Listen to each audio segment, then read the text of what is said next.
Pennfield at Coldwater tonight. Both teams undefeated, so first place on the line in the Interstate 8. And it's the second quarter. We got Ryan Peterson for the Panthers with the steal and the bucket, plus a free throw. It was an 8-point visitor lead at the half. Second half, Coldwater making a push. Ethan Crabtree with the 3 at the horn in the third quarter. Cardinals still down 11. Remember back in the fall in the playoff game when Ryan Peterson had a 99-yard interception return for a touchdown and a 99-yard pass in a playoff win? He's just not scared by the big bright lights. 29 points tonight. Pennfield stays undefeated with a 57-45 win. Dak Harrod caught up with the victorious Panthers.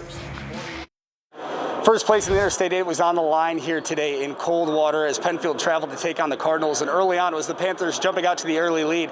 Senior guard Ryan Peterson really led the Panthers throughout this game, finished the game with 29 points. Sean Gardner also stepped up big with 10 points, a lot of big buckets down the stretch.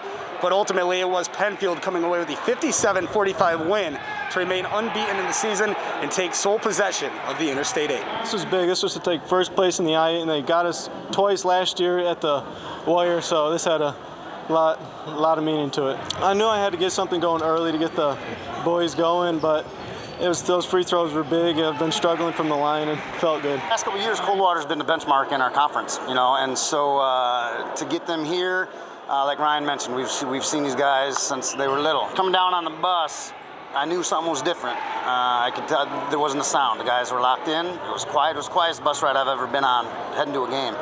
And that told me at that point that, something special could happen tonight. And the guys just laid it all out on the line, really showed our toughness tonight. This 12-point win here tonight ties the smallest margin of victory this season for the Panthers, along with that Parma Western win earlier this season.